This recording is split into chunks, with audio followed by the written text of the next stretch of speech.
আসসালামু আলাইকুম। চলমান আন্দোলন নিয়ে এই দেশটার পুনর্গঠনের যে আন্দোলন, সেই আন্দোলন নিয়ে 3 নাম্বার ভিডিও আমার। জানি না আর কতগুলো ভিডিও করতে পারবো, যতক্ষণ আল্লাহ সুযোগ দিয়েছে করে যাই। আজকে সম্ভবত আমার ফাইনাল মেসেজটা থাকবে।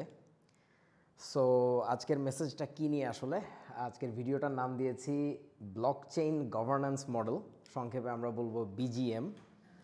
সো এই জিনিসটা কি, এটা হচ্ছে নতুন বাংলাদেশের সরকার ব্যবস্থা কেমন হওয়া উচিত সেটা নিয়ে আমার ব্যক্তিগত একটা ধারণা।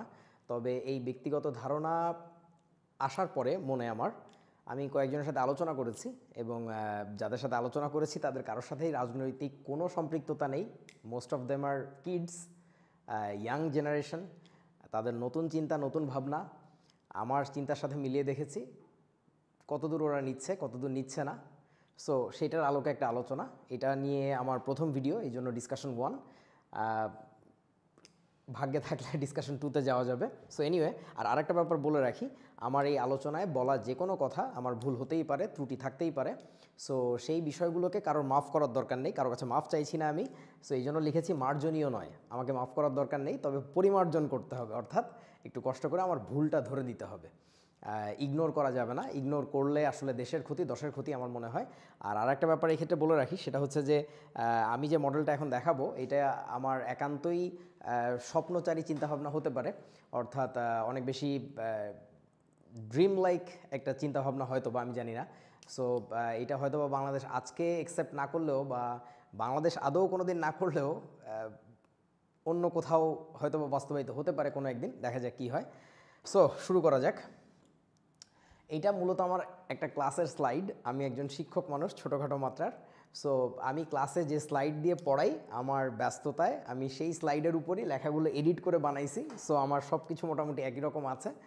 সো আজকের আলোচ্য বিষয়গুলি কি? 1 নাম্বার হচ্ছে স্বৈরাচারের পতন হচ্ছে কবে, পতনের পর কি হবে, পতন তো হইল, তার পরে কী হবে, ঘুরে দাঁড়াবো কীভাবে আমরা, কারণ যুদ্ধ বিধ্বস্ত একটা দেশে যে অবস্থা হয়, আমাদের দেশেও মোটামুটি ওরকমই একটা অবস্থা হয়ে গেছে।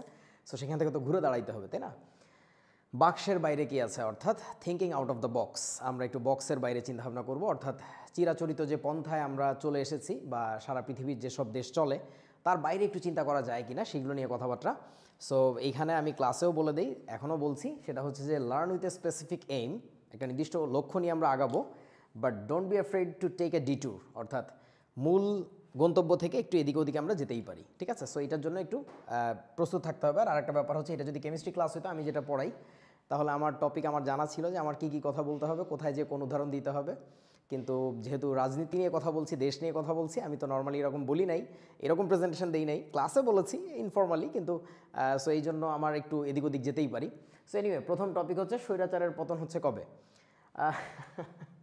সেটার জন্য তো আমরা দেখতে পাচ্ছি যে একখান চাবি মাইরা দিছে ছাইড়া, এই জামাত শিবিরের গান বাঙালি খায় নাই, তরুণরা খায় নাই, বুঝছে যে এইগুলা সবসময় বলে, সো আলটিমেটলি কাজ হয় নাই। সো তাসের রাজত্ব তো আর টিকতেছে না, সেটা আমরা জানি। আর এইটা আমার সবচেয়ে পছন্দের একটা মিম, মানে এতদিন যতগুলো মিম বের হয়েছে, চালু করলে আন্দোলন ছড়ায়, বন্ধ করলে রেমিটেন্স বন্ধ হয়, পলকে পলকে সংকট।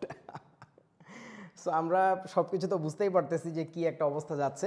জেন জি, অর্থাৎ জেনারেশন জেড, তারা কতটুকু সময় দিবে এই সরকারকে তল্পিতল্পা সহ পালানোর জন্য, সেটা আমরা বলতে পারছি না। তবে আমার এক্সপেকটেশন, আমার যেটা মনে হয়, ভেঙে চুরে যেভাবে লাগছে, আর আজকে যেরকম আন্দোলন দেখলাম, আমি আজকে 3 জেলায় ঘুরে ঘুরে আন্দোলন দেখছি, প্রায় আমার 300 কিলোমিটার্স অ্যারাউন্ড বাইক চালানো হয়েছে, শুধু ঘুরে ঘুরে দেখা। যাই হোক, সো আমার কাছে মনে হচ্ছে, এখন আমি যখন ভিডিওটা রেকর্ড করছি, আজকে হচ্ছে আন্তর্জাতিক হিসাব অনুযায়ী 4ঠা অগাস্ট, অর্থাৎ 4ঠা অগাস্ট পড়ে গেছে এইমাত্র, যেহেতু 12টা পার হয়ে গেছে আমাদের হিসাবে, তো এখন এটা জুলাই চলতেছে। সো আমার কাছে মনে হয় আর 24 থেকে 24 to 36 আওয়ার্স ম্যাক্স এই গভর্নমেন্ট টিকবে, আমার এক্সপেকটেশন, আমার ক্যালকুলেশন, আমার প্রেডিকশন যেটা বলে।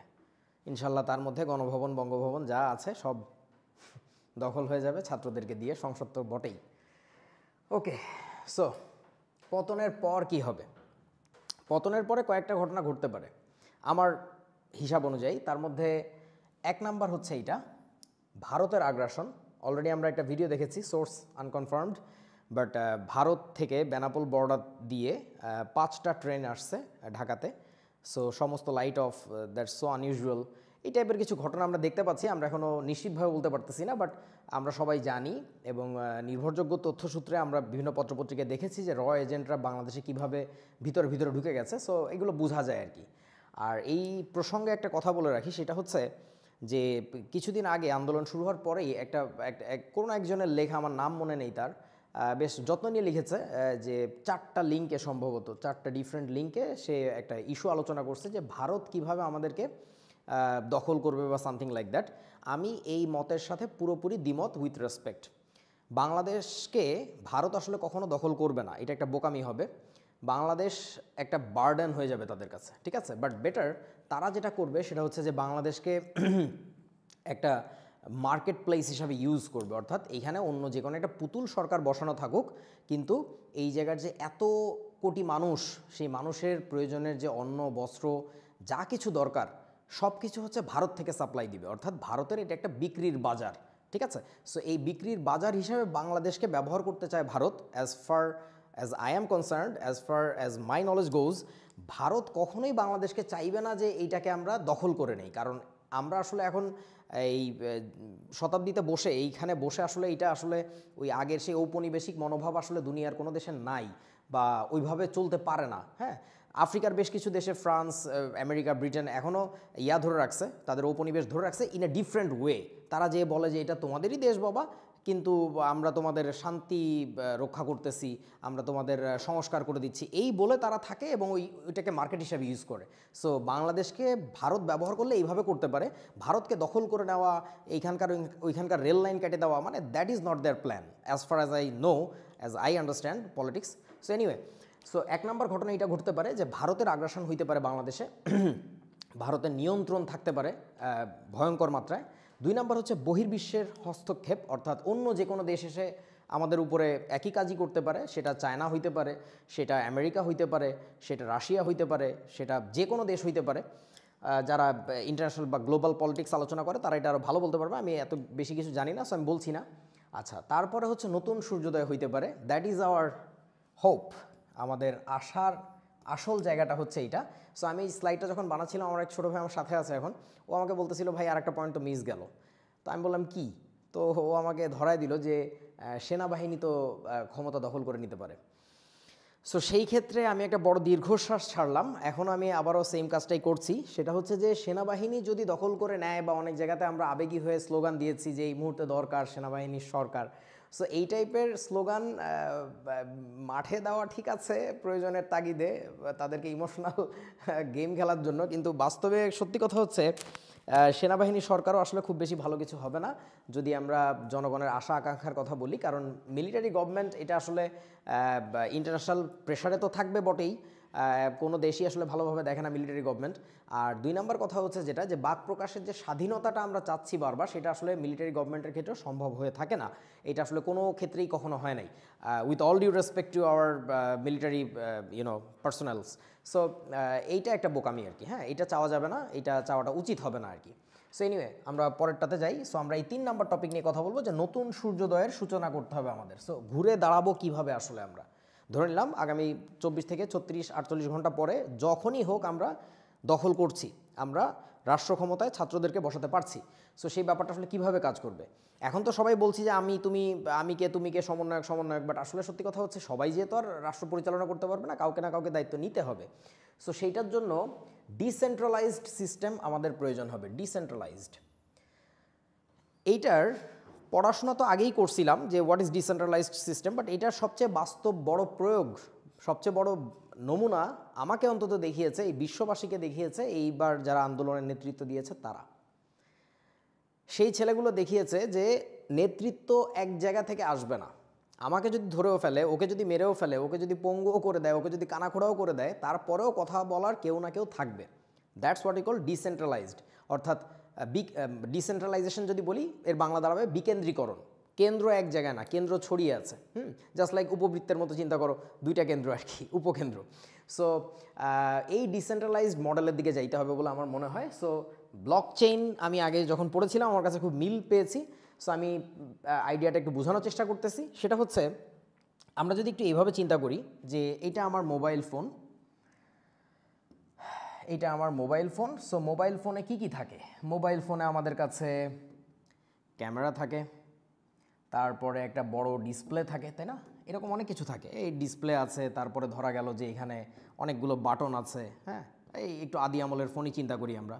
তারপরে এখানে মাউথ পিস থাকবে, এখানে স্পিকার থাকবে, অনেক কিছু থাকবে আর কি, ওই নোকিয়া N70 টাইপের মোবাইল আর কি। সো এখন এই ফোনে ধরা গেল আছাড় খেয়ে আমার ডিসপ্লেটা নষ্ট হয়ে গেছে, এই কোণা দিয়ে ভেঙে গেছে, তাহলে কি আমি পুরো ফোনটা বদলাই? না, আমি পুরো ফোন বদলাই না। আমি যেটা করি, ডিসপ্লেটা চেঞ্জ করে ফেলি। যে ব্লকটা সমস্যা হয়েছে আমি ওই ব্লকটুকু চেঞ্জ করে দিব।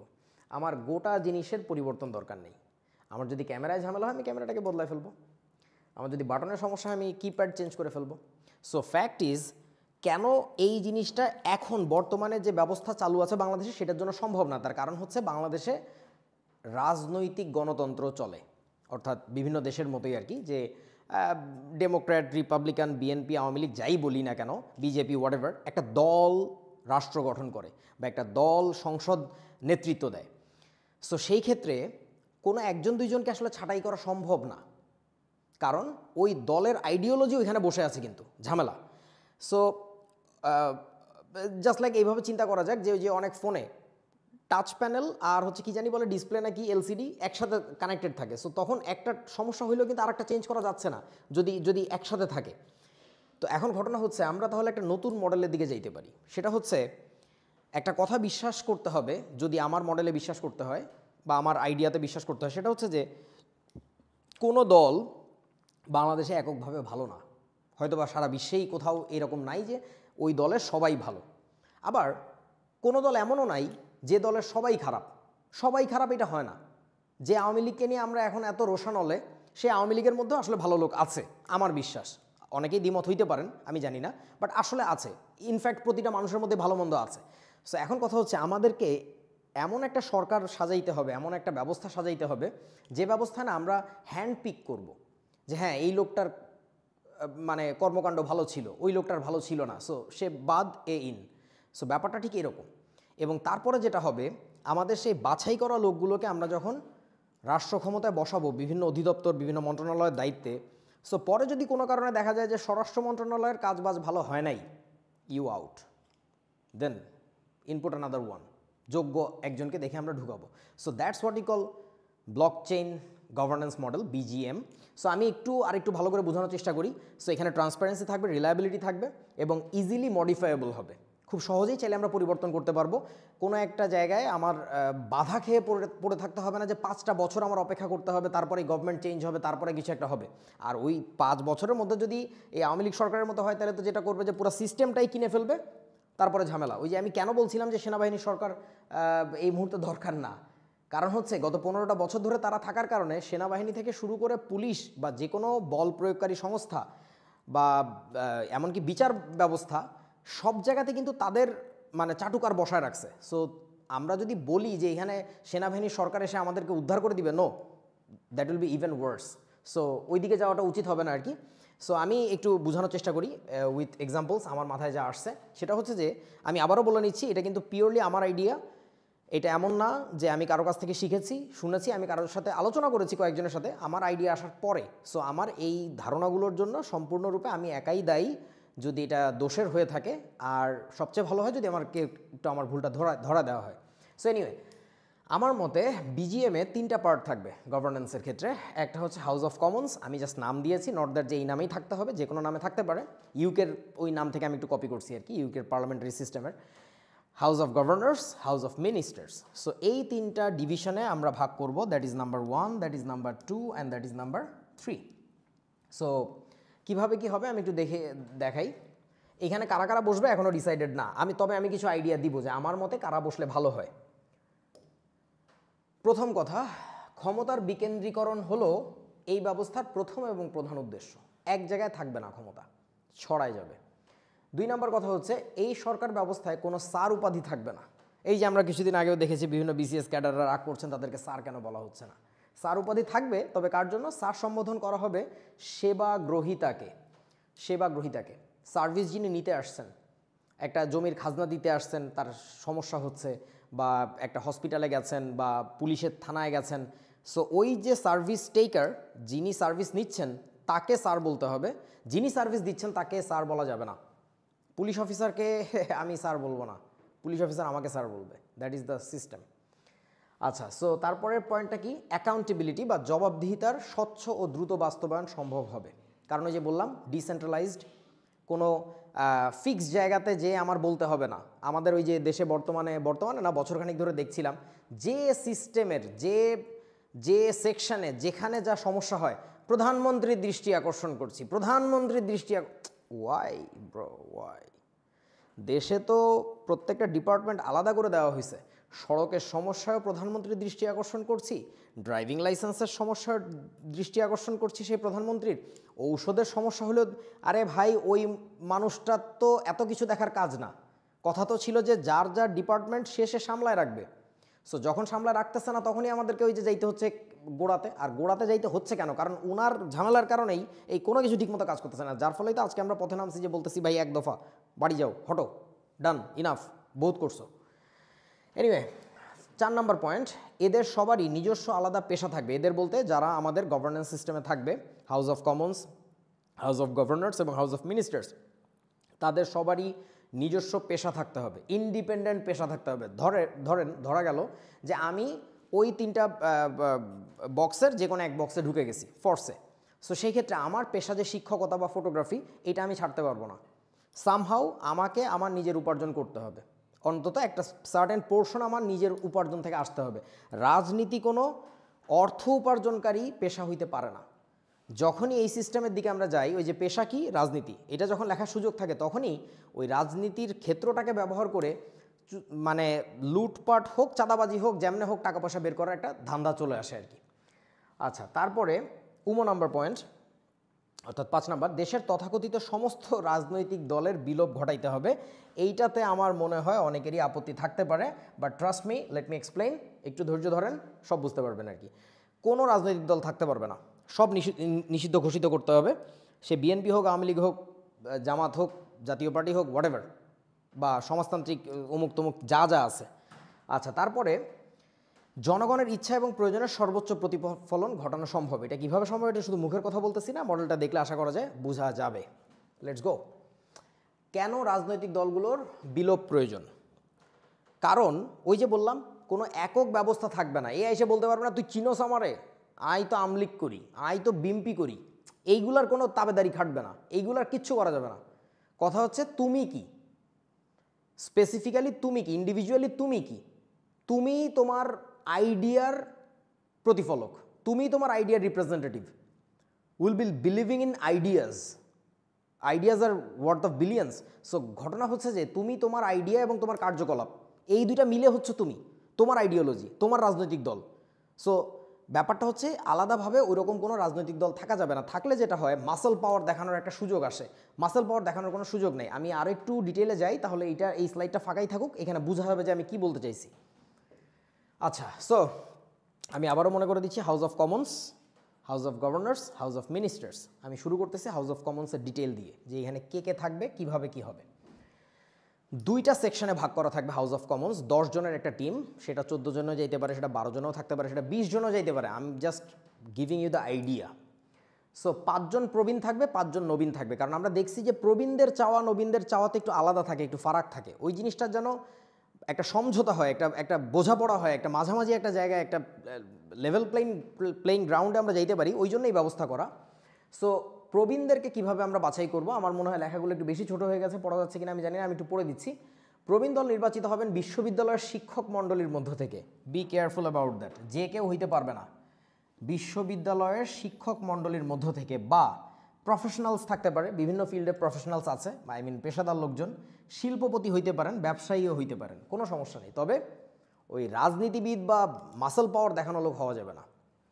তবে অধিকাংশ থাকবেন বিশ্ববিদ্যালয়ের প্রফেসর। এটা খুব ইম্পর্ট্যান্ট একটা পয়েন্ট, যে ইউনিভার্সিটির প্রফেসর হইতে হবে আর কি। 5 জন নবীন আমরা কিভাবে নিব? এটা খুব ইন্টারেস্টিং একটা পয়েন্ট, এবং এইটার জন্য আমাদের দেশে অনেক বড় সড়ো কাজ বাকি আছে। সেটা হচ্ছে নবীনদের উঠে আসতে হবে বিশ্ববিদ্যালয়ের অরাজনৈতিক ডাকসু, ইউকসু ইত্যাদি নির্বাচনের মাধ্যমে। অর্থাৎ ঢাকা ইউনিভার্সিটির যে স্টুডেন্ট কাউন্সিল, বুয়েটের ইঞ্জিনিয়ারিংয়ের হচ্ছে ইউকসু, সো এইগুলোর মাধ্যমে উঠে আসতে হবে। অর্থাৎ আমাদের বিশ্ববিদ্যালয়গুলোতে আবারও এই ছাত্রদের যে নির্বাচনের ব্যবস্থা, ছাত্র প্রতিনিধি নির্বাচনের ব্যবস্থা, সেটার ব্যবস্থা করতে হবে, চালু করতে হবে, এবং সেটা পুরোপুরি অরাজনৈতিক হইতে হবে। কিভাবে সম্ভব?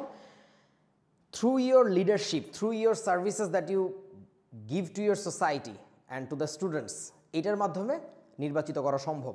এবং আমরা ওই অরাজনৈতিক পরিবেশটা দেখছি, আমরা জানি। যেমন আমি যখন ইউনিভার্সিটিতে ঢুকছিলাম 2007-এর ব্যাচ, আমরা 07-এ এই ভার্সিটিতে ঢোকার কথা ছিল, বাট বিভিন্ন কারণে সেশন জ্যামটাম 2008-এ যেয়ে ঢুকছি। সো তখন হচ্ছে কেয়ারটেকার গভর্নমেন্ট ছিল বাংলাদেশে। তখন আমরা দেখছি যে অরাজনৈতিক পরিবেশে নেতৃত্ব বিল্ড করে কিভাবে। সো ওই কাজটাই করতে হবে আমাদের, এবং think it totally like western countries. অনেকে যদিও হয়তো বা বলবেন যে সম্ভব না বাংলাদেশে, আমি জানি এটা সম্ভব, এটা করতে হবে আমাদের, এটা সম্ভব, এবার করতে হবে। অনেক মানুষ মারা গেছে এগুলোর জন্য, এটা করতেই হবে। ওকে, সো এই যে প্রবীণ নবীনের সমন্বয়, এটার ক্ষেত্রে একটা কথা বলে রাখি, দুই দলের জন্যই, মানে এই যে এই দল আর এই দল, দুই দলের জন্যই নির্বাচনী বিতর্ক অর্থাৎ ইলেকটোরাল ডিবেট যেটাকে বলে, এটা অনুষ্ঠিত হবে। জাস্ট লাইক ইউরোপিয়ান কান্ট্রিগুলোতে আমরা যেরকম দেখি যে প্রতিপক্ষ দুই দলের থেকে দুইজন প্রতিনিধি এসে সামনাসামনি বিতর্ক করে, এবং সেখানে কোনো কাদা ছোড়াছুড়ি থাকলেও একটা ভদ্র কাদা ছোড়াছুড়ি, এখানে কোনো ওই মিছিলের হুঙ্কার বা অমুক তমুক পেশি শক্তি দেখানোর ব্যাপার, এইগুলা কিছু থাকবে না। আচ্ছা, সেইখানে সবার সামনে নির্বাচনী ইশতেহার উপস্থাপন করতে হবে, যুক্তিতর্ক দেখাইতে হবে, জনসভা নয়, এটা হইতে হবে বিশ্ববিদ্যালয়ের ক্যাম্পাসে, তাদের সেমিনার রুমে বা অডিটোরিয়ামে। ওকে, আমার স্বপ্নে তো বিভোর হয়ে যাচ্ছে, কবে হবে বাংলাদেশে এগুলো, ইনশাল্লাহ খুব দ্রুতই। আচ্ছা, তারপরে আসি হাউস অফ গভর্নর্সে। সো হাউস অফ কমন্সে কয়জন ছিল? 10 জন ছিল। আমি মনে করে দিচ্ছি আবার একটু। হাউস অফ গভর্নর্সে কয়জন থাকবে? 3 জন থাকবে। উপদেষ্টা 1, উপদেষ্টা 2 এবং প্রধানমন্ত্রী, এই 3 জনের সমন্বয়ে হাউস অফ গভর্নর্স। এখানে একজনের থাকার কোনো সুযোগ নেই, এবং এই উপদেষ্টা 1 এবং উপদেষ্টা 2, এই দুইজনই সহযোগিতা করবেন প্রধানমন্ত্রীকে সিদ্ধান্ত গ্রহণের জন্য, বিভিন্ন বিষয়ে সিদ্ধান্ত গ্রহণের জন্য তারা প্রধানমন্ত্রীকে ইনপুট দিবেন। অর্থাৎ প্রধানমন্ত্রী এককভাবে কোনো সিদ্ধান্ত নিতে পারবেন না। ওকে, সো তারপরে এখন দেখা যাক হাউস অফ মিনিস্টার্সের কী অবস্থা। সেইখানে তো অনেক মিনিস্ট্রি থাকবে, তবে আমি একটু ইন্টারনেট ঘাটলাম, বাংলাদেশে এখন অনেকগুলো মিনিস্ট্রি, এতগুলো দরকার আছে বলে আমার মনে হয় না। তো আমি সেখান থেকে একটু কমাইছি মানে এইটা করছি তা না, আমি জাস্ট বলতেছি যে they will be link together, ঠিক আছে? সো আমি যাচ্ছি আস্তে আস্তে ডিটেলিংয়ের দিকে, এবং এমন না যে সমস্ত মন্ত্রণালয়ের জন্য আমি মানুষজন ঠিক করতে পারছি, মানে চিন্তা করে পারছি, আমার জাস্ট প্রপোজাল এগুলা, ঠিক আছে? এগুলা ভাবা যাবে না যে এইটাই হইতে হবে, আমি just showing you the model যে এরকম হইতে পারে। হ্যাঁ, তো আমি যা দেখাচ্ছি তার মধ্যে থেকে অনেককে কারো পছন্দ হইতে পারে, কারো পছন্দ নাও হইতে পারে, সেটা নিয়ে আমরা আমাদের কমেন্ট বক্সে বিতর্ক করতেই পারি যে এই লোক কেন, ওই লোক কেন না। এইটাই আমি ওয়েলকাম জানাই যে এইগুলো নিয়ে আমরা আলোচনা করি, আমরা একটু এইভাবে ভাবতে শিখি আর কি। বা আমার পুরো মডেলটাই পছন্দ নাও হইতে পারে, so then what, then think about something new, যে আমরা নতুন কোন মডেলের দিকে যাইতে পারি। কেনই আমাদের মান্দাদ আমল থেকে যেটা চলে আসতেছে সেই সিস্টেমে থাকতে হবে? কোনো দরকার নাই তো, আমরা নতুন কিছু করে কিছু ভাবি। আমি জাস্ট ভাবনার একটা একটা একটা একটা দিগন্ত উন্মোচনের চেষ্টা করতেছি, যে আমাদেরকে এই যে চিন্তায় ফেলে দেওয়া হয়েছে যে তাহলে আওয়ামী লীগকে হটাই দিয়ে তাহলে কে বিকল্প, কে বিকল্প, যে আমরা সবাই বলছি আমরাই। আমি একটু দেখি আমার চিন্তার মাধ্যমে মানুষের চিন্তা প্রতিফলিত হয় কিনা, let's give it A thought. Okay, so বিভিন্ন পদের বিপরীতে আমার প্রস্তাবনা যে কোন পদে কাকে বসানো যায়। আবারও বলছি, আমি যাদেরকে দেখাচ্ছি ইনাদের কারোর প্রভাব তো আমার প্রতি ছিলই না। ইনফ্যাক্ট আমি যাদের ছবি দেখাবো পুরো প্রেজেন্টেশনটাতে, বাকি অংশটুকুতে, সেইখানে একজন মানুষ ছাড়া কারোর সাথে আমার কোনো দিন সামনাসামনি দেখা হয় নাই, কথা হয় নাই। সো মানে ইন্টারনেটে যোগাযোগ তো দূরে থাক, মানে ইনারা কেউ আমাকে চিনেন না, ইনারা আমার কাছে অনেক উপরের মানুষজন। সো তাদের কাছ থেকে আমার কোনো টাকা পয়সা নেওয়ার কোনো সুযোগই নাই আর কি। সো আর আমি এমন কেউ না যে আমি বললে এটা হয়ে যাচ্ছে, সো এটা ভাবার কোনো কারণ নাই আর কি। আচ্ছা, সো আমি চাই ডক্টর মোহাম্মদ ইউনূস উনি আমাদের দেশের প্রধানমন্ত্রী হোক। আমি একটু দেখে মরতে চাই যে ওনার নেতৃত্ব কেমন হয়, কারণ আমি জানি উনি একজন সফল উদ্যোক্তা, ব্যবসায়ী, এবং ওনাকে সারা বিশ্ব সম্মান করে ওনার জ্ঞানের জন্য। উনি আমাদের দেশের হয়ে নোবেল প্রাইজ বয়ে নিয়ে আসছেন, ওনার কথা বলতে গেলে তো আসলে রাত পার হয়ে যাবে। সো আমি আর বলছি না, বাট আমার কেন জানি মনে হয় এই লোকটাকে দরকার আসলে, এরকম শিক্ষিত, এরকম নলেজেবল একটা মানুষ আমাদের দেশের লিড দিক, আমরা একটু দেখি।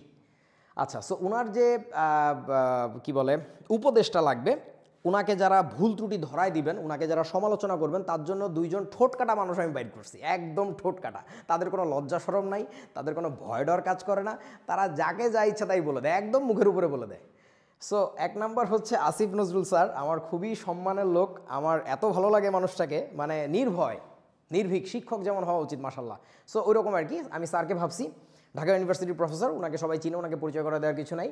ডাক্তার জাহেদুর রহমান, আমি আজকেই ওনার নাম শিখছি, আমি একটু আগে যখন গুগল করলাম তো ওনাকে তো চিনি, ওই যে জাহেদ স্টেক, JAZAHED টেক, এইটা হচ্ছে ওনার YouTube channel I guess. So এইটার ভিডিও দেখে দেখে আমরা অভ্যস্ত। সেখানে দেখা যায় যে সরকারের কড়া সমালোচনা করে, মানে একেবারে ছিলে ফেলে, একদম চামড়া ছিঁড়ে ফেলার মতো অবস্থা। সো এই টাইপের নির্ভীক সাহসী সৎ মানুষকে দরকার। সো এই জন্য নিয়ে আসছি। এবং এখানে একটা কথা বলে রাখি, এই ডাক্তার জাহেদুর রহমান উনি সম্ভবত আমার চেয়ে বয়সে অল্প বড় হবেন, খুব বেশি বড় না, 6-7 বছর ম্যাক্স। সো ওনার ভিডিও আমি দেখেছি এবং যতদূর জানি উনি একটা রাজনৈতিক দলের সাথে কিন্তু জড়িত। আমি এর পরবর্তীতেও ফার্দার আরও যাদেরকে উপস্থাপন করব এক্সাম্পল হিসাবে যে এই লোকটাকে এখানে বসানো উচিত বলে আমার মনে হয়, তাদের মধ্যে বেশ কয়েকজন কিন্তু আছেন অলরেডি বিভিন্ন রাজনৈতিক দলের সাথে জড়িত, তাতে কিছু এসে যায় না। আমাদের একটা কথা বুঝতে হবে ভালো করে, আমি আবারও বলছি, কোনো একক রাজনৈতিক দল থাকবে না, কিন্তু তার মানে তো এই না যে যারা কোনো এক আমলে পলিটিক্স করতে তাদের সবাইকে ধরে বাদ দিতে হবে। নো, যাকে যেখানে যোগ্য মনে করবো তাকে সেখানে ব্যবহার করতে হবে। এই মানুষগুলো আসলে 100 বছরে একবার আসে, আর এই মানুষগুলো হয়তো 1000 বছরে একবার আসে। সো এই মানুষগুলো হয়তো পলিটিক্স করতো, তার মানে তো এই না লোকটা পচে গেছে, এইটা ভাবা যাবে না। যার যতটুকু ভালো আছে তাকে সেখানে ব্যবহার করতে হবে। যেমন এই ইয়া করার সময় আমার ব্যারিস্টার সুমনের কথা বারবার মাথায় আসতেছিল। ইনফ্যাক্ট আমি যখন 19 তারিখে 18 না 19 তারিখে এই প্ল্যানিং শুরু করতেছিলাম যে বাংলাদেশ নতুনভাবে গঠিত হবেই, সো তখন আমাদের লোক লাগবে যে কাদেরকে কোন মন্ত্রণালয়ের দায়িত্ব দেওয়া যায়। সো তখন আমি ব্যারিস্টার সুমনের নাম লিখছিলাম আইন মন্ত্রণালয়ের অধীনে, কিন্তু পরে বাদ দিতে হয়েছে। কেন? কারণ উনি কিছু উনি মানুষ ভালো, বুঝতে পারছি, আমার ভাল লাগে অনেক আগে থেকে, কিন্তু উনি একটু সরকার দলের বেশি চাটুকারিতা করে ফেলছেন এবং উনি ক্ষমতায় যাওয়ার জন্য মনে আরও উল্টাপাল্টা কিছু করছেন আর কি, এই টাইপের চাটুকারিতা টাইপের। সো এটা আবার ভালো করেন নাই, তবে হয়তো বা ওনার আলটিমেট গোল ভালো ছিল, আমি জানি না, এখনও ক্লিয়ার না যে ক্ষমতায় যেতে না পারলে তো কিছু চেঞ্জ করা যাবে না। সো এটার জন্য একটু চাটুকারিতা করতে হলে করি, কিন্তু উনি মনে হয় লিমিট বুঝতেছেন না। এনিওয়ে, সো ওনাকে কিন্তু বাদ দিতে হয়েছে। সো আমি আবারও বলতেছি যে রাজনীতির সাথে কেউ জড়িত থাকলেই, কোনো রাজনৈতিক দলের সাথে জড়িত থাকলেই যে তাকে নিব না, ব্যাপারটা কিন্তু তা না।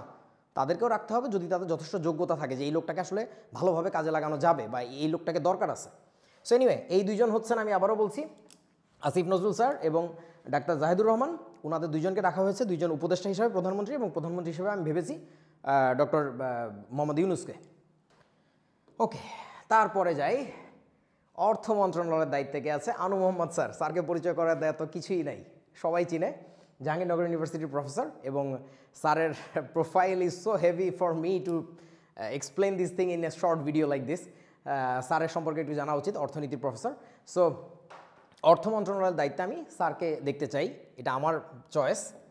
তারপরে শিক্ষা মন্ত্রণালয়, sir, salute sir, what a man, what a man. এই যে আমাদের চলমান শিক্ষা ব্যবস্থার যে এত গলদ, এইগুলো নিয়ে একটা লোককে যত সরব হইতে দেখছি, এই লোকটাকে কাউকে দেখি নাই কোনো দিন। আমিও বলি, আমি চিৎকার করি, স্টুডেন্টের সামনে বই কিনে এনে ছিঁড়ে ফেলি, আগুন ধরায় দেই, বাট আমি তো ছোটোখাটো মানুষ তো ছেলে যে কোনো কিছু করতে পারে, রাস্তায় তো প্যান্ট খুলেও দৌড় দিতে পারে, কিন্তু এই লোকের মতো পদমর্যাদার, আন্তর্জাতিক সম্মানের, জ্ঞানের একটা মানুষ, সে এইভাবে অনলাইনে যে কাটাছেড়া করে, মানে কাউকে ভয় পায় না, এই টাইপের মানুষ দরকার আমাদের শিক্ষা ব্যবস্থার নেতা হিসাবে। সো আমি ডক্টর কামরুল হাসান মামুন স্যারকে চাই শিক্ষামন্ত্রী হোক। ওকে, সো তারপরে আইন মন্ত্রণালয়, অর্থাৎ আইনমন্ত্রী হিসাবে ডক্টর কামাল হোসেন স্যারকে চাচ্ছি। ডক্টর কামাল হোসেনকে আর কি পরিচয় করায় দিব, তরুণ জনতারা যারা জানো না, বা আমার স্টুডেন্টরা যারা জানো না, তাদের জন্য বলতেছি, উনি কিন্তু বাংলাদেশের সংবিধানের লেখক, সংবিধান রচয়িতা, এবং বঙ্গবন্ধুর সাথে একই সাথে ওনাকে পাকিস্তান থেকে ছাড়া দেওয়া হয়েছিল। The stories that you can hear about this man is nothing less than a legend. এবং কী আর বলবো, যে ওনার সম্পর্কে বলতে গেলে গায়ের লোম খাড়া হয়ে যাবে। He is such a genius. এবং শুধু ইনি বাংলাদেশের সংবিধান কিন্তু লিখছেন তা না, আরও অনেকগুলো দেশের সংবিধান লেখার জন্য কাজ করছেন, এবং মেবি উনি রেকর্ড পরিমাণ, আর কেউ এরকম করছে বলে আমার জানা নেই আর কি। আচ্ছা, প্রতিরক্ষা মন্ত্রণালয়ের দায়িত্বে এই যে দেখো, আমি তো বলছিলাম যে বিভিন্ন দল থেকে আমরা নিব, এমনকি আওয়ামী লীগ থেকেও নিয়েছি, সোহেল তাজ, তাজউদ্দিন আহমেদের ছেলে, জাতীয় চার নেতার একজন। সো মানে এই লোকটার কথাবার্তা কাজ দেখে আমার মনে হয়েছে হি ডিজার্ভস দ্যাট। এবং উনিও নিজেও যখন দেখছে যে আওয়ামী লীগের এই যে স্বৈরাচারী মনোভাব, এই যে উল্টাপাল্টা কাজবাজ, উনি নিজেও কিন্তু মানে দল ছেড়ে দিয়ে বা নিজের কাজে মনোযোগ দিচ্ছেন। কি কষ্ট লাগে দেখলে যে এইরকম মেধাবী মানুষজন তাদেরকে বাংলাদেশে ব্যবহার করতে পারে না। উনি এখন জিম ইনস্ট্রাক্টর, জিমের মালিক, কি করতেছেন। যাই হোক, মানে that's a shame for Bangladesh. আমরা আমাদের দেশে সব যোগ্য মানুষগুলোকে মনে হয় এরকম ডাস্টবিনে ফেলে দিই। কি একটা অবস্থা। ওকে, সো প্রতিরক্ষা মন্ত্রণালয়ের দায়িত্বে দিতে যাচ্ছি মাহি বি চৌধুরী। তরুণ প্রজন্ম হয়তো অনেকেই ছিল না। বিএনপির এক সময় সম্ভবত মহাসচিব ছিল বদরুদ্দোজা চৌধুরী। আমি ছোটোবেলায় দেখছি, মানে মাঝারি বয়স পর্যন্ত। ওনার ছেলে বদরুদ্দোজা চৌধুরী, সংক্ষেপে সম্ভবত বি চৌধুরী, আমি জানি না। বাট এই লোকটা একজন মেধাবী সাহসী লোক, বাট উনি আবার একটু অভিমানীও মনে হয়। উনি রাজনৈতিক দল খুলেছিলেন, একটা নাম দিয়েছিলেন সম্ভবত বিকল্পধারা, আমার যত মনে পড়ে, সম্ভবত 14 বা কত নির্বাচনের সময় জানি। বাট অনেক ভালো কাজ করছিলেন, কিন্তু কোনো একটা কারণে তরুণরা ওইভাবে গ্রহণ করে নাই। তরুণরা বলতে অবশ্যই মানে আমাদের একটা বদ্ধমূল ধারণা আছে, এটা শুনে কেউ কষ্ট পায় না। সেটা হচ্ছে যে আমরা ছোটোবেলা থেকে ওই বিএনপি আওয়ামী লীগ দেখে দেখে অভ্যস্ত, তো তৃতীয় কোনো শক্তি আসতে দেখলে আমাদের মাথা খারাপ হয়ে যায় আর কি। এটা অন্তত আগে হইতো, এখন আর হবে না ইনশাল্লাহ। তোমরা যে আন্দোলন করে দেখাইছো মাশাল্লাহ। সো ওই সময় এই ভদ্রলোক পিছায় যায়, মানে উনি আর পরবর্তীতে সামনে আসেন নাই আর কি। বাট আমি ওনাকে আবার ফেরত চাই স্বরাষ্ট্র মন্ত্রণালয়ের দায়িত্বে। এটা আমার মানে চাওয়া, আমি আবারও মনে করে দিচ্ছি। এটার জন্য কারোর একমত হইতে হবে তা না, বরং আমি চাই বিতর্ক হোক, এটা নিয়ে আরও বিতর্ক হোক, মানুষ আরও ভেবে বের করুক। আমার চেয়ে তোমরা আরও ভালো জানো, সো তোমরাই বের করো আর কি। পররাষ্ট্র মন্ত্রণালয়ের দায়িত্বে আন্দালিব রহমান পার্থ। আমি ওনার একটা তুলনা দিতে চাই। ভারতের একজন এমপি আছেন, ওনার নাম হচ্ছে শশী থারুর। মানে ইংরেজিতে বানানটা এরকম, আমি তো উচ্চারণটা ঠিকমতো করতে পারবো না, ভারতীয় শব্দ SHASHITHAROOR, সম্ভবত OOR। সো এই ভদ্রলোককে নিয়ে যদি একটু ইউটিউবে দেখা যায় যে ওনার কথাবার্তা কেমন, আমার কাছে মনে হয় যে ইনি হচ্ছেন শশী থারুর লাইট বা লো বাজেট শশী থারুর। মানে অ্যামেজিং, জাস্ট মাথা নষ্ট আর কি। এবং উনিও যথেষ্ট সাহসী একজন মানুষ এবং নিজের নীতির সাথে অবিচল, এরকম একটা মানুষ। এবং এই ধরনের মানুষকে কিন্তু এই আন্দোলনে ধরে নিয়ে যাওয়া হয়েছে।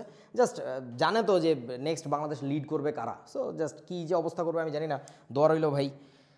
ওকে, সো এই লোকটাকে দেখলে আমার হাসি আসে, উনি এত হাসাইতে পারে মাশাল্লাহ, মানে স্ট্যান্ড আপ কমেডিয়ান হওয়া উচিত ছিল। But he is a very good guy as per me. আমি জানি না বাকিদের তোমাদের কি মতামত। সো ওনাকে আমি দেখতে চাই পরিকল্পনা মন্ত্রণালয়, কারণ ওনার কথাবার্তা শুনে মনে হয় উনি অনেক ভালো প্ল্যানিং বুঝেন, যে এটা করলে ওইটা হইতে পারে, ওইটা করলে এটা হইতে পারে। এই জন্য আমি দিয়েছি আর কি, ওনার কথা শুনে মনে হয়েছে। আচ্ছা, তারপরে এইগুলো নিয়ে অনেক বিতর্ক হইতে পারে আমার মনে হয় আর কি, আবার অনেকে আমার সাথে একমত হইতে পারে, আমি জানি। সো আমার ওনার কথাবার্তা বেশ ভালো লাগে এবং ওনার কাজবাজ যথেষ্ট অ্যাডভান্সড, আধুনিক মনে হয় মানুষটাকে। মানে লাইক উনি একজন হুজুর মানুষ, আমরা যেভাবে বলি আর কি। হুজুর মানুষ বলেই যে বা মাদ্রাসায় পড়াশোনা করছেন বলেই যে সেকেলে ধ্যান ধারণা নিয়ে চলেন তা না, যথেষ্ট আধুনিক একটা মানুষ আমার মনে হয়, যথেষ্ট জাননেওয়ালা। সো ওনাকে আমি দেখতে চাই ধর্ম মন্ত্রণালয়ে। এবং আমি অন্তত বুকের ভেতরে ভালো করে বিশ্বাস করি যে ইসলামে মানুষের বিভিন্ন ধর্মের যেভাবে সমতা বিধান করছে বা সবাইকে যেভাবে সমানভাবে দেখতে বলছে, সেই জিনিসটা আসলে এই লোকটা ভালোই পারবে। হ্যাঁ, মানে এইটা আমার কাছে মনে হয়েছে আর কি, অন্তত যে that is true. Okay, so তারপরে পরিবার ও সমাজ কল্যাণ মন্ত্রণালয়, এইটার দায়িত্বে দেখতে চাই আহমদুল্লাহ। ওনার নামটা সম্ভবত শাইখ নাকি শেখ, আমি বুঝতে পারি না, এই জন্য শুধুমাত্র আহমদুল্লাহ লিখে রাখছি আর কি। মানে এটা বেয়াদবি হিসাবে নেওয়া যাবে না আর কি।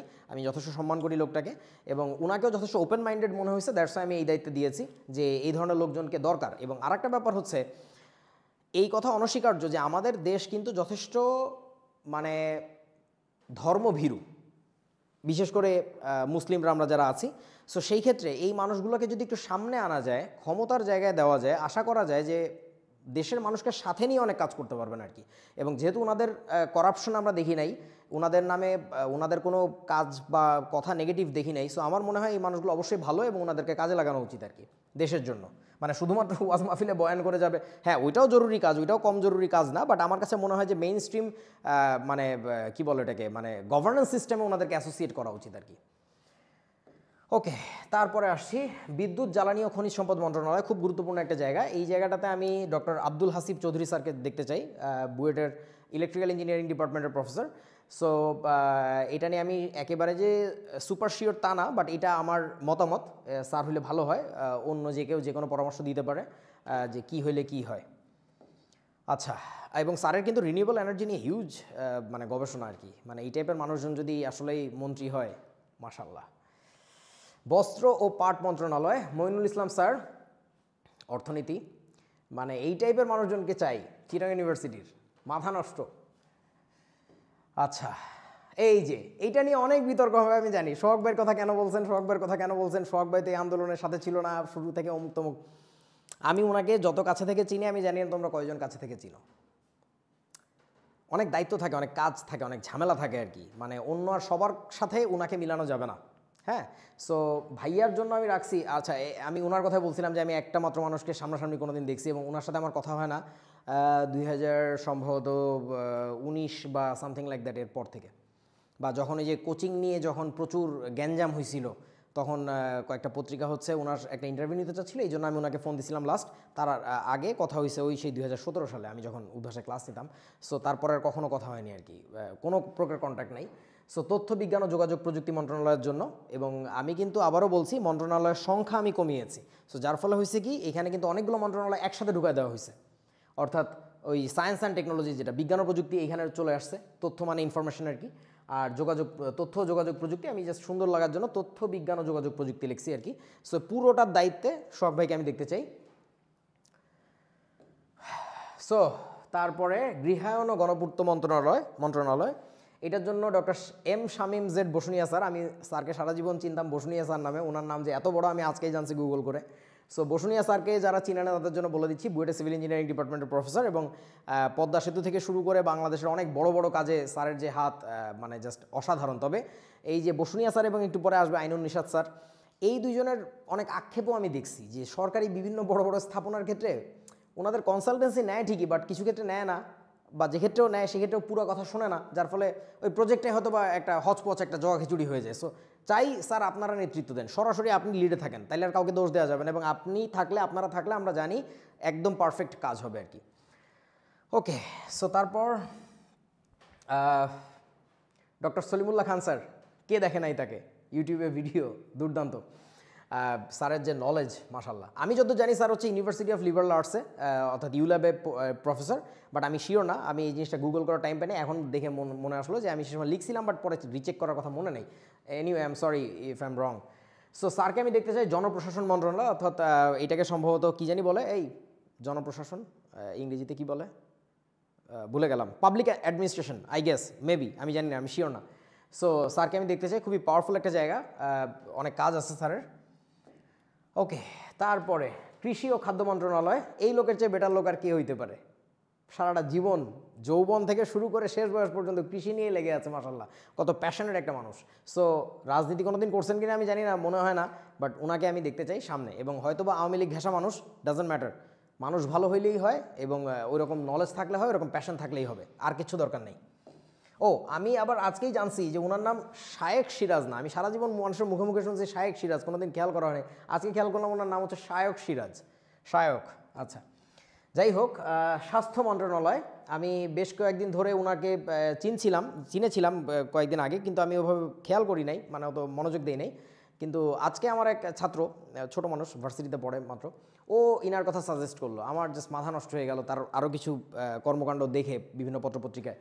সো ডাক্তার মনীষা চক্রবর্তী মোটামুটি ইতিহাস সৃষ্টি করছেন আর কি বাংলাদেশের এই অল্প সময়ের মধ্যে মেয়র ইলেকশনে দাঁড়ায়।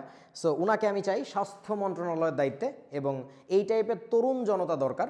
আমি যাদেরকে রেখেছি অধিকাংশই বয়স্ক প্রফেসর টাইপের মানুষজন, দরকার আছে ওনাদেরকেও, কম্বিনেশন, সোহাগ ভাই তো আছেন তরুণ।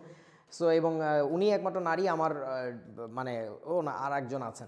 সো দুইজন মোটামুটি নারী রেখেছি আমি আর কি, মানে খুঁজে পাইনি আমি কি করব। এবং আমি অবাক হয়ে খেয়াল করলাম, আমি যখন একটা মানে কয়েকটা গ্রুপ করে করে আমি কয়েকজনকে জিজ্ঞাসা করতেছিলাম, অবাক হয়ে দেখলাম যে তারাও মোটামুটি আইডিয়া নাই যে কাকে দেওয়া যায় আসলে, মানে দেশের দায়িত্ব কে নিতে পারে। অদ্ভুত লাগছে ব্যাপারটা, যে আমরা জানি কম, যথেষ্ট জানি কম। আচ্ছা, স্থানীয় সরকার ও প্রকৌশল মন্ত্রণালয়, অর্থাৎ এলজিইডি বলে সম্ভবত এটাকে, local government and engineering department. So ওইটার জন্য আমি আইনুন নিশাত স্যারকে চিন্তা করছি আর কি। স্যারও ডেফিনেটলি বুয়েটের স্যার, সিভিল ইঞ্জিনিয়ারিংয়ের, স্যারের কথাও বলার কিছু নাই, অ্যামেজিং। ওকে, সো ইফতেখারুজ্জামান সাহেবের ছবি আমি আগেও দেখেছি, কিন্তু আমি অবাক হয়েছি যে ওনার নাম শুধু এতটুকু, ইফতেখারুজ্জামান, মানে ওনার কথাবার্তা শুনছি, দেখছি আর কি, ওনার আর্টিকেল পড়ছি পত্রিকায়, কিন্তু ওনার নাম যে শুধুই ইফতেখারুজ্জামান আজকে জানলাম আর কি, ইউটিউব করে উইকিপিডিয়ার পেজেও দেখলাম শুধু ইফতেখারুজ্জামান লেখা। সো উনি হচ্ছেন ট্রান্সপারেন্সি ইন্টারন্যাশনাল বাংলাদেশ, অর্থাৎ বাংলায় কী বলে জানি না, ওইটা নির্বাহী পরিচালক। এই আচ্ছা, ও ঘুমাচ্ছে, যাই হোক। সো এইটাতে ওনাকে দেখতে চাই আমি শিল্প বাণিজ্য মন্ত্রণালয়, উনিও অর্থনীতির লোক। সো উনি এটা ভালো চালাইতে পারবেন বলে আমার মনে হয়েছে আর কি। ওকে, সো তারপরে আমাদের দ্বিতীয় নারী সদস্য মন্ত্রণালয়ের, নারী শিশু ও ক্রীড়া মন্ত্রণালয়ের জন্য আমি ভেবেছি অ্যাডভোকেট রুমিন ফারহানাকে। ডেফিনেটলি এটা নিয়ে অনেক বিতর্ক হবে, কারণ হচ্ছে উনি বিএনপির লোক। আমি তো বললাম ভাই, বিএনপি হোক, আওয়ামী লীগ হোক, তুমি জামাত হও, যাই হও আমি জানি না, মানে কথা হচ্ছে তুমি যদি লোক ভালো হও, তোমার যদি কোনো ক্লেম না থাকে, তাহলে তোমার আমি রাখতে চাই। এটা হচ্ছে আমার আরিফ হকের একমাত্র বাসনা। সো এটার সাথে অনেক দ্বিমত থাকতে পারে, আই ডোন্ট কেয়ার, এটা জাস্ট আমার যা মনে হয়েছে তাই। ওকে, তাহার পরে প্রায় শেষের দিকে চলে আসছি, ঐতিহ্য ও সংস্কৃতি মন্ত্রণালয়। এটার নাম শুধুমাত্র সংস্কৃতি মন্ত্রণালয় ছিল, এটার সাথে আমি একটু ঐতিহ্য অ্যাড করে দিছি, কারণ এখানে আমি শহীদুল আলম ভাইকে দেখতে চাই। ও, শহীদুল আলম ভাইয়ের সাথে আমার দেখা হয়েছে, উনি আমার চিনে না, আমি ওনারে চিনি, কারণ আমি ওনার হাতে গড়া প্রতিষ্ঠান পাঠশালার ছাত্র ফটোগ্রাফি। সো শহীদুল আলম ভাইকে আমি দেখতে চাই এই জায়গাটাতে, মানে ওনার চেয়ে ভালো কে বুঝবে রে ভাই। ওকে, আরও কতগুলো মন্ত্রণালয়ের কথা এখন আসবে, অল্প কয়েকটা, যেগুলোতে আমি মাথায় রেখেছি যে এই মন্ত্রণালয়গুলো এখনই চালু করা খুব দরকার, মানে নতুন বাংলাদেশে অপেক্ষা করা যাবে না, কিন্তু লোক খুঁজে পাচ্ছি না, এবং তার জন্য আমার কিছু সাজেশন আছে। এগুলো সেই সাজেশন যে বুয়েট থেকে নেওয়া উচিত, বুয়েটের কোনো প্রফেসর বা সিনিয়র কোনো প্রফেশনাল বা কিছু একটা। দুর্যোগ ত্রাণ ও পরিবেশ মন্ত্রণালয় খুব ইম্পর্টেন্ট জায়গা, পরিবেশ নিয়ে ফাইজলামি করা যাবে না, পরিবেশ নিয়ে হালকাভাবে নেওয়া যাবে না। স্থাপত্য মন্ত্রণালয়, স্থাপত্য বলতে কনস্ট্রাকশন আমি বুঝাইছি, যে এনি কাইন্ড অফ কনস্ট্রাকশন হইতে পারে, লাইক সড়ক বিনির্মাণ হইতে পারে, সেতু নির্মাণ হইতে পারে, এই টাইপের যত স্ট্রাকচারাল ব্যাপার স্যাপার আছে সব জায়গাকে আমি একসাথে নাম দিয়েছি স্থাপত্য মন্ত্রণালয়। সো এটার জন্য কাকে নিব আমি জানি না, যে কোনো বিশ্ববিদ্যালয় থেকে হইতে পারে, বুয়েট হলে ভালো হয় আর কি, মানুষের ট্রাস্ট একটু বেশি পাওয়া যায়, আর কিছু না। তবে আমি আবারও বলছি, বুয়েটই হইতে হবে এমন কিছু না, মানে এখানে একপাক্ষিকতার কোনো জায়গা নেই। যোগাযোগ মন্ত্রণালয়, যোগাযোগ বলতে বুঝাইছি সড়ক যোগাযোগ, রেল যোগাযোগ, নৌ বিমান, এই প্রত্যেকটার জন্য আমি জানি আলাদা আলাদা মন্ত্রণালয় বর্তমানে এক্সিস্ট করে, বাট আমার মতে সবগুলো একটা দিয়ে চালাইতে হবে। আচ্ছা, কেন পরে বলছি, পরে যাই। পানি সম্পদ মন্ত্রণালয়, এই নদীমাতৃক দেশে পানি সম্পদটা খুব ইম্পর্ট্যান্ট, এবং যেভাবে ভারত আমাদেরকে আগ্রাসী মনোভাব দিয়ে সব আটকে টাটকে দিচ্ছে, এখানে আলাদা মন্ত্রণালয় দরকার। সো এখানেও যে কাকে দিব জানি না, বুয়েটের ডাব্লিউআর কোনো প্রফেসর হইতে পারে, কেউ একজন আপনারা সাজেস্ট করেন। এই যে লাস্টের দিকে যে কয়েকটা ছিল একটু দয়া করে কমেন্ট করেন, আমি একটু নিজেও আইডিয়া পাইতে চাই। আর আমি অবাক হয়ে গেলাম ভিডিওটা বানানোর আগে যখন স্লাইডটা বানাচ্ছিলাম, যে আমি নিজেই তো বুয়েটের অনেক প্রফেসরকে চিনি না, বা মাথায় আসতেছে না, হয়তো বা আন্দোলনের ইফেক্ট কিছু একটা হয়েছে আর কি। এনিওয়ে, সো আমি একেবারে শেষ পর্যায়ে চলে আসছি মনে হয়, হ্যাঁ রাইট। সো আমি আরেকটু কথা বলি, সেই জিনিসটা হচ্ছে কোথায় কোথায় ভুলে গেছি, কি যেন একটা বলতে চাইছিলাম, এটা আমার একটা সমস্যা, আমি কি বলতে চাই আমি ভুলে যাই। এনিওয়ে, সো এটা ছিল আমার আইডিয়া, বাংলাদেশটা এরকম সুন্দর হইতে পারে, এবং আমার কাছে মনে হয় যে this is a ministry or cabinet that we all deserve, যে এরকম শিক্ষিত, এরকম সৎ, ন্যায়পরায়ণ, সাহসী মানুষগুলো আমাদেরকে নেতৃত্ব দিবে। একটা ব্যাপার হচ্ছে যে অনেকে আছেন সৎ, ন্যায়পরায়ণ, কিন্তু যথেষ্ট ব্রিলিয়ান্ট না। Brilliant in a sense what, পরিবর্তন ভাবতে পারেন না যে এটা পরিবর্তন হওয়া উচিত। আমি ক্লাসে যেমন অনেক কিছু দেখাই যে সেই মানদাদা আমলের জিনিস আমাদের দেশে চলে আসতেছে, এটা কেউ পরিবর্তন করার সাহস করে না। এই সাহসী লোক লাগবে যে এটা পরিবর্তন হোক, এটা ওইভাবে হইতো এতদিন, এখন থেকে এইভাবে হবে, সমস্যা কি? সো ব্যাপারটা হচ্ছে এরকমই, নতুন চিন্তা করার মানুষ লাগবে, নতুন চিন্তা করার মতো সাহসী মানুষ লাগবে, সেটা তরুণের সমন্বয়ে, প্রবীণের সমন্বয়ে, সব কিছু মিলে। সো আমি যদি একটা ওভারভিউ দেই, সেটা হচ্ছে যে তাহলে আমাদের উপরে থাকবে কি, উপরে থাকবে হচ্ছে হাউস অফ কমন্স, আমি সংক্ষেপে লিখি হাউস অফ কমন্স, যেখানে থাকবে আমাদের কয়জন, 5 জন প্লাস হচ্ছে 5 জন, এই 10 জন। তার নিচে কারা থাকবে, তার নিচে থাকবে 3 জন, যেখানে থাকবেন হচ্ছে আমাদের এটার নাম দিছি হাউস অফ গভর্নেন্স, যেখানে থাকবেন আমাদের কি, আমাদের প্রাইম মিনিস্টার এবং 2 জন অ্যাডভাইজার, অ্যাডভাইজার 1, অ্যাডভাইজার 2। আচ্ছা, তার নিচে থাকবে আমাদের ছোট ছোট ছোট ছোট অনেকগুলো মন্ত্রণালয়, অনেকগুলো মন্ত্রণালয় এরকম থাকবে আর কি, অনেকগুলো আছে।